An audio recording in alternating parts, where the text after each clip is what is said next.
लग्नानंतर होईलच प्रेम या मालिकेच्या पुढील काही येणाऱ्या भागांचे अपडेट जाणून घेऊया आपल्या आजच्या या व्हिडिओमध्ये. चला तर मग प्रेक्षकांनो सुरुवात करूया आपल्या व्हिडिओला. तर आपण आता इथे पाहणार आहोत की कशा पद्धतीने आता काव्यासमोर जीवा सगळं काही खरं सांगून टाकणार आणि आता काव्याला समजणार की नंदिनीचं मिसकॅरेज झालं आहे. आता नेमकं कसं काय घडतं या सर्व गोष्टी आपल्या या व्हिडिओमध्ये सविस्तर पाहूया. व्हिडिओ शेवटपर्यंत पाहायला विसरू नका.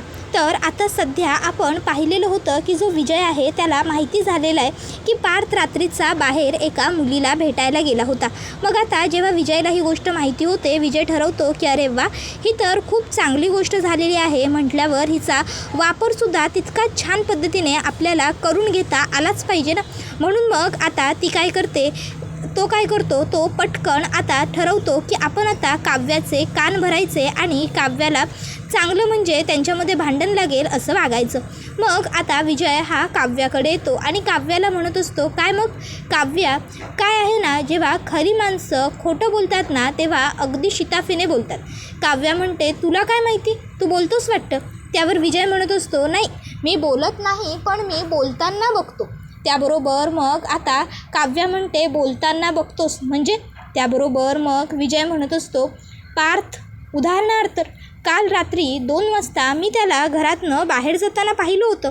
आता पार्थसारखा जेंटलमॅन बिझनेसमन रात्री 2 वाजता बाहेर कशाला बरं जाऊ शकतो. रात्री 2 वाजता त्याचं अंधारात काय काम असू शकतं काव्या.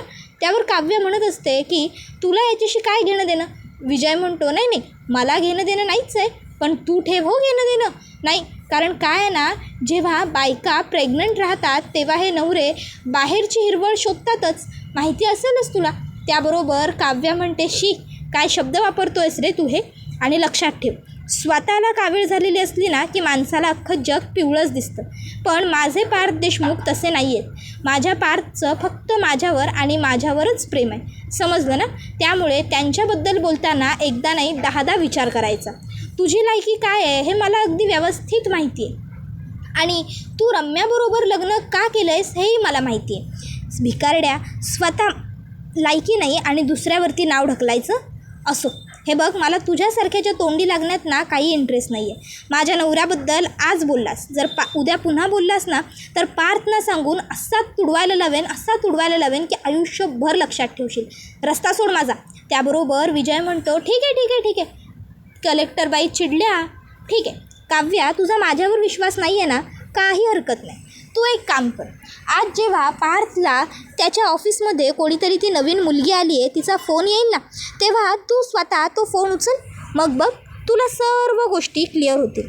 हे बघ, एखाद्यावर विश्वास असणं चांगली गोष्ट आहे, पण अतिविश्वास असणं अत्यंत चुकीची गोष्ट आहे काव्या. आणि तू ना पार्थच्या बाबतीत ती चूक करतेस. चूक, गहन चूक, घोर चूक. नाही, तुझा विश्वास आहे ना, माझी काही हरकत नाही आहे, पण एकदा खात्री करून घे. आणि जर तुला तीही करायची नसेल तर मग तुझी मर्जी. कारण काय आहे, असं म्हणतात, झोपलेल्याचे डोळे उघडता येऊ शकतात, त्याला झोपेतनं जागं करता येऊ शकतं, पण झोपलेल्याचं सोंग घेतलेल्याला मात्र कधीही जागं करता येत नाही. म्हणून असो, आता पुढे काय करायचं हे तू बघ. आफ्टर ऑल तुम्ही दोघं नवरा बायको आहात. तुमच्या दोघांमध्ये तिसरं कोणी पडणं चुकीचं आहे. पण जसं तिसरं कोणी पडणं चुकीचं आहे, तसंच तिसरं कोणी येणं, रादर तिसरं कोणाला तरी आणणं हे सुद्धा चुकीचंच आहे की. त्यामुळे आता काय करायचं हे तुझं तू ठरव. माझं काय, मी जातो, कॉफी घ्यायला आलो होतो, पण नको आता, पोट भरलं. एवढं बोलून विजय तिकडनं पळ काढतो.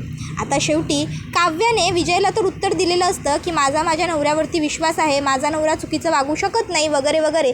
पण शेवटी कितीही झालं तरी काव्या ही पार्थची बायको आहे म्हटल्यावर तिच्या मनामध्ये कुठेतरी असा विचार येऊन राहतोच की खरोखर विजय जे काही बोलतोय त्यामध्ये काही तथ्य नसेल ना. नाही, बघायला काय हरकत आहे, पण नाही नको. मग हा पार्थवरती अविश्वास दाखवल्यासारखं होईल आणि माझा त्यांच्यावरती बिलकुलच अविश्वास नाही आहे. मला पूर्ण खात्री आहे माझ्या नवऱ्यावर. मग काव्या पार्थसाठी कॉफी घेऊन येते आणि म्हणते, देशमुख तुमची कॉफी. इतक्यात पार्थचा फोन वाजतो.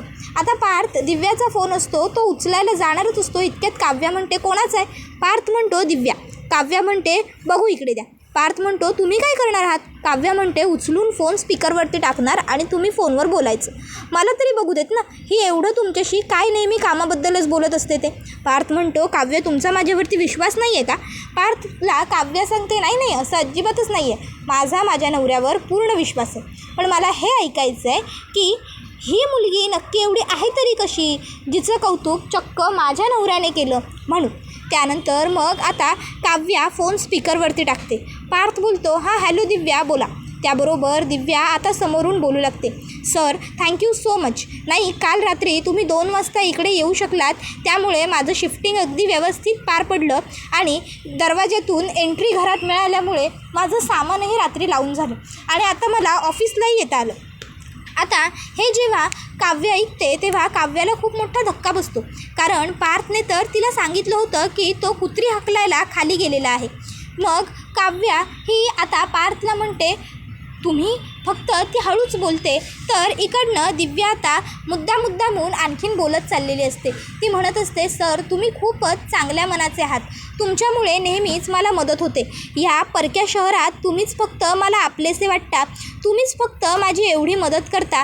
तुम्ही खूप जेन्युइन आहात आणि तुमच्यासारखा जेंटलमॅन असायला ना खूप म्हणजे चांगली गोष्ट असावी लागते. तुमचं नेचरसुद्धा किती चांगलं आहे, तुम्ही सगळ्यांना किती समजून घेता, समंजसपणे सगळ्यांशी बोलता, सगळ्यांची किती काळजी करता. मला ना खरंच तुमचं सगळ्यांचंच म्हणजे तुमचं स्पेशली तुमचं खूप कौतुक वाटतं.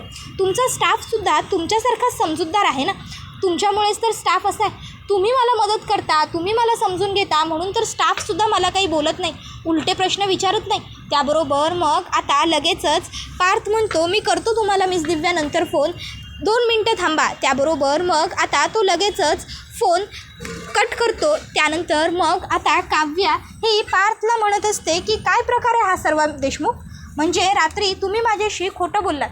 तुम्ही मला सांगितलं की तुम्ही खाली कुत्रे हाकलायला गेलाय आणि तुम्ही कुत्रे हाकलायला न जाता तुम्ही त्या मुलीच्या घरी गेला होतात, ते सुद्धा रात्री 2 वाजता. रात्री 2 वाजता तुम्हाला एक मुलगी फोन करून बोलवते, तुम्ही त्या मुलीच्या घरी जाता, तुमची बायको घरामध्ये झोपलेली असताना तुम्हाला काहीच वाटत नाही.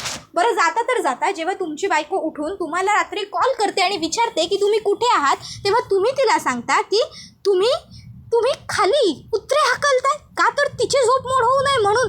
आणि तुमची बायको तुमच्यावरती निस्वार्थीपणे विश्वास ठेवते, कारण तिचं तुमच्यावर मनापासून प्रेम आहे म्हणून ती झोपून घेते आणि याचाच तुम्ही गैरफायदा घेता, बरोबर ना? त्याबरोबर पार्थ म्हणतो बास काव्य किती गरळ ओकताय, मनाला येईल तसं बडबडताय तुम्ही, प्लीज गप्प बसा. हे बघा असं काही नाही आहे. काव्या तुम्ही एकदा माझं शांतपणे ऐकून घ्याल का, मग तुम्हाला एक्सप्लेन करू शकेन ना मी. हीच जी तुम्ही चिडचिड करता ना तीच मला नकोशी वाटते आणि म्हणूनच मी तुम्हाला काहीही सांगत नव्हतो, समजलं तुम्हाला? आणि राहिला प्रश्न मिस दिव्यांना मदत करायला जाण्याचा, तर विचार करा अहो, एवढ्या मोठ्या शहरात कोल्हापूरवरून येऊन एकटी मुलगी नोकरी करू पाहते, काही साध्य करू पाहते, तर आपण तिला सपोर्ट करायला नको का? रात्री 2 वाजता ती मुलगी शिफ्टिंग करत होती का, तर उद्या सकाळी तिला ऑफिसमधून सुट्टी घ्यायला लागू नये यासाठी, उद्या सकाळी कामाचं नुकसान होऊ नये यासाठी, महत्त्वाची मीटिंग कॅन्सल करायला लागू नये यासाठी. त्याबरोबर मग काव्या म्हणते अच्छा म्हणजे ती मुलगी महत्त्वाची आहे का, तुम्हाला त्या मुलीचं एवढं कौतुक वाटतंय का, म्हणून तिच्यासाठी तुम्ही माझ्याशी खोटं बोललात? पार्थ म्हणतो तिच्यासाठी नाही काव्या, मी तुमच्यासाठीच खोटं बोललो. काव्या म्हणते माझ्यासाठी खोटं, काय गरज होती माझ्यासाठी माझ्याशीच खोटं बोलण्याची? त्यावर पार्थ म्हणत असतो काव्या हो असं काय करताय, प्रेग्नंट आहात ना तुम्ही, 2 जीवांचे आहात. जर मी तुम्हाला सांगितलं असतं की मी रात्री एका मुलीला भेटायला गेलो, तर अर्थात आता तुम्ही जशा ओव्हर पॅनिक झालाय तशाच तेव्हाही झालं असतात, तेव्हाही तुमची चिडचिड झाली असती, त्यात झोप झालेली नव्हती, आणखीन जास्त तुम्हाला त्रास झाला असता, म्हणून मी तुम्हाला काहीही सांगितलं नाही. कळत नाही आहे का तुम्हाला? आणि तसंही मी फक्त त्यांच्याकडे गेलो होतो त्यांना कुलूप उघडून देण्यासाठी, त्यांचं कुलूप उघडत नव्हतं, कुलूप उघडून दिल्याच्या नंतर मी ताबडतोब घरी निघून आलो आहे. काव्या कळत कसं नाही आहे तुम्हाला? हे बघा मला कळतं आहे की तुमचं माझ्यावर खूप प्रेम आहे वगैरे, पण म्हणून तुम्ही माझ्यावरती संशय घेताय काव्या, कळतं आहे का तुम्हाला? मग पार्थ काव्याचे दोन्ही हात पकडतो आणि तिला समजून सांगतो काव्या माझ्या मनात तुमच्या व्यतिरिक्त इतर कुठल्याही मुलीसाठी जागा नाही आहे. माझ्या मनात तुम्ही आहात, तुम्ही होतात आणि कायम तुम्हीच राहणार आहात. समजतंय का तुम्हाला?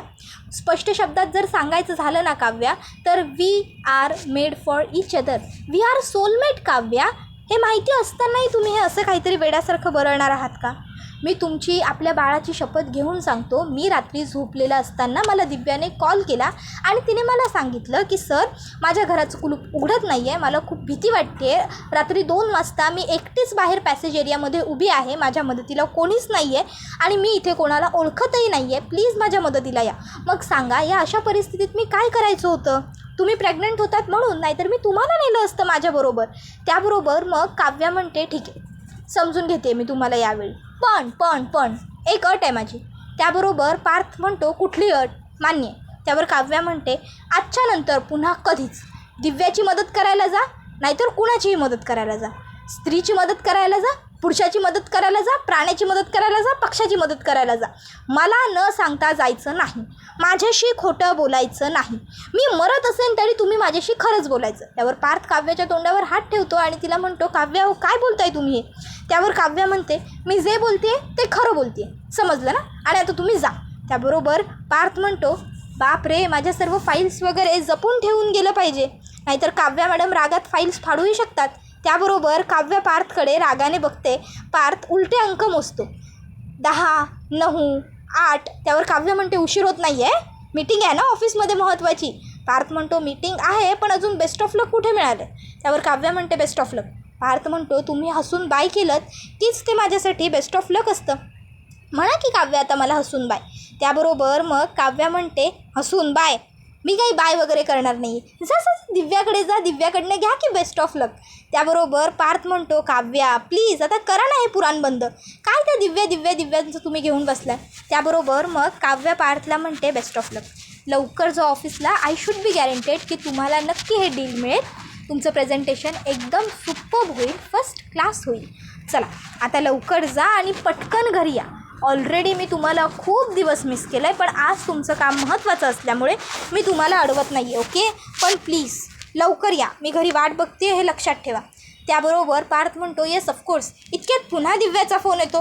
काव्या म्हणते पुन्हा ही मुलगी, ह्या मुलीचं ना मी तर. त्यावर पार्थ म्हणतो शांत काव्या शांत, कट केलाय मी तिचा फोन कट केलाय. काव्या हो आज प्रेझेंटेशन आहे आमचं, त्याच्यासाठीच फोन करते ती मुलगी नवीन आहे, तिला आपल्या ऑफिसच्या काही गोष्टी माहीत नाही आहेत ना, त्यामुळे तिला काही समजत नाही, सुचत नाही, एकाएकी तिला टेन्शन येऊन जातं आणि म्हणून फक्त ती मला फोन करते.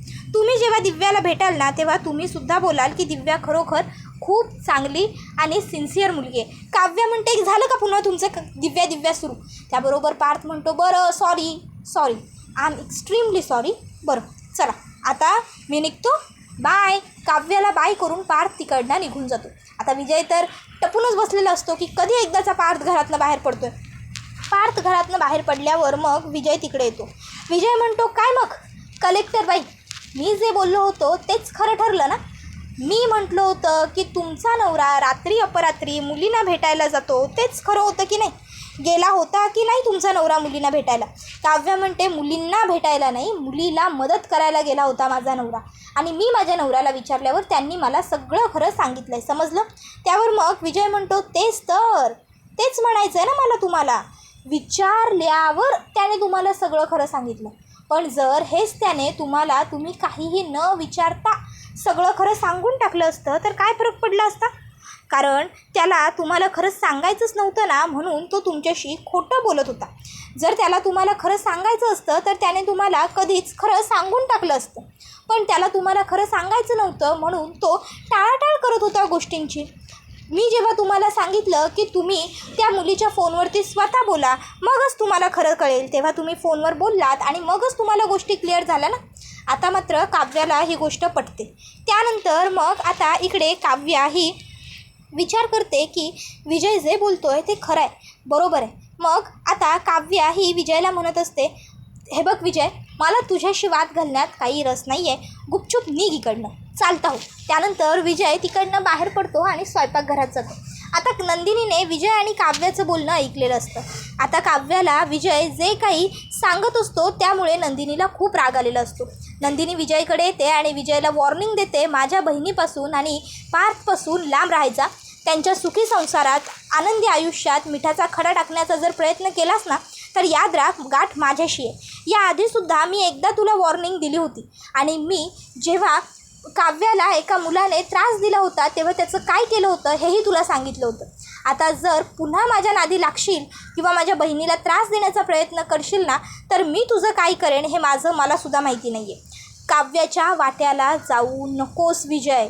लक्षात ठेव, माझी बहीण प्रेग्नंट आहे. जर तुझ्या ह्या नीच कृत्यामुळे, जर तुझ्या ह्या नालायकपणामुळे, तुझ्या ह्या भांडणं लावण्याच्या प्रकरणामुळे माझ्या बहिणीला काही त्रास झाला ना, तर मी तुला सोडणार नाही आहे. आणि तुला आधीच माहिती आहे, नंदिनी बोलून नाही करून दाखवते.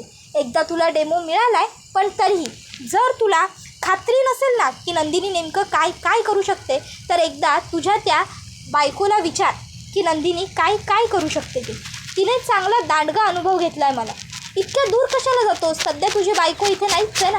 एक काम कर, तुझ्या सासूला विचार मी आत्तापर्यंत काय काय केलं आहे ते.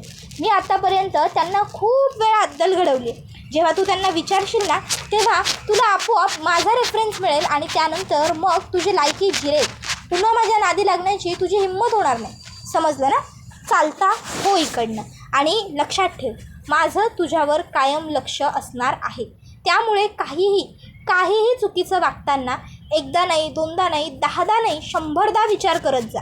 कारण तुझी एक चूकसुद्धा तुला खूप जास्त महागात पडू शकते विजय. तर आता दुसऱ्या बाजूला इकडे जी काव्य असते ती आता म्हणत असते की जीवा, अरे तुम्ही जो पाळणा आणला होता, तू जो पाळणा आणला होतास तो पाळणा कुठे? किती दिवस झाले मी तो बघितलाच नाही आहे ना. त्याबरोबर जीवा म्हणतो, अगं तो पाळणा अडगळीच्या खोलीत ठेवून दिला. आईने सांगितलं होतं ना. त्यावर काव्य म्हणते, काय यार, आता मला अडगळीच्या खोलीत जावं लागणार ना. मग काव्य आता अडगळीच्या खोलीत जाते आणि काव्य आता कौतुकाने त्या पाळण्यावरून हात फिरवत असते. आता काव्य त्या पाळण्यावरून हात फिरवत असतानाच त्या ठिकाणी जीवा पोहोचतो. आता जीवाला बघून काव्य म्हणते, अरे जीवा, बरं झालं तू आलास. मी तुला हाक मारणारच होते. बघ ना किती छान पाळणा आहे ना हा. आणि मस्त आईसपैससुद्धा आहे. आपली 2 बाळं ह्या पाळण्यात अगदी मस्त झोपू शकतील. काही काळजीच नाही आहे. आणि लाकडी पाळणा आहे. असा पाळणा हल्ली मिळतच नाही, बनवून घ्यावा लागतो नाही. पण तुम्ही हा पाळणा कितीला घेतला होतात रे? काही बोललाच नाही तू. त्याबरोबर मग जीवा म्हणतो, एकच बाळ झोपेल याच्यात, 2 नाही. त्याबरोबर आता जीवा असं म्हटल्यावर काव्य म्हणते, असं का बोलतोयस तू? अरे आपलं ठरलं होतं ना की आपण एकच पाळणा वापरायचा म्हणून. मग त्याबरोबर मग आता जीवा हा काव्याला म्हणतो, काव्य हे बघ, आता मी तुला जे काही सांगणार आहे ना, प्लीज शांतपणे ऐक. उगाचच्या उगाच स्वतःला त्रास करून घेऊ नकोस. काव्य म्हणते, काय सांगणार आहेस तुम्हाला जीवा? मग जीवा काव्याला खरं सांगून टाकतो की काव्या, नंदिनीचं मिसकॅरेज झालं. हे ऐकून काव्य म्हणते, मस्करी करतोयस जीवा? जीवा म्हणतो, काव्य ही मस्करीची गोष्ट आहे का? मी का करू गंमत? त्या दिवशी तू नंदिनीला तुझं बुक बाइंडिंग करायला दिलं होतंस तेव्हा नंदिनी रस्त्याने जात असताना तिचा अपघात झाला तेव्हा काही फार तिला त्रास झाला नव्हता. पण हॉस्पिटलमध्ये चालत असताना तिचा त्या लादीवरून पाय स्लिप झाला आणि त्या लादीवरून पाय स्लिप झाल्यामुळे नंदिनी पडली आणि तेव्हा तिचं मिसकॅरेज झालं. खरं तर हे सगळं आम्ही अजून घरात कोणालाच सांगितलेलं नाही आहे. काव्य म्हणते, मग का? त्याबरोबर जीवा म्हणतो, कारण तुझ्या प्रेग्नन्सीमध्ये कॉम्प्लिकेशन्स आहेत, तुझ्या प्रेग्नन्सीमध्ये धोका आहे असं डॉक्टरांनी नंदिनीला सांगितलं होतं. आणि त्या दिवशी तुम्ही जेव्हा गेला होतात हॉस्पिटलमध्ये तेव्हा तिथे एक मिसकॅरेज झालेली बाई आली होती आणि तिला बघून तू खूप जास्त पॅनिक झाली होतीस. आता जर तुझ्याच बहिणीच्या बाबतीत हे सगळं घडलं आहे असं तुला कळालं तर तू आणखीन जास्त टेन्शनमध्ये येशील आणि आणखीन जास्त स्वतःला त्रास करून घेशील ना. म्हणून नंदिनीने हे सगळं काही तुला सांगायचंच नाही असं ठरवलं होतं.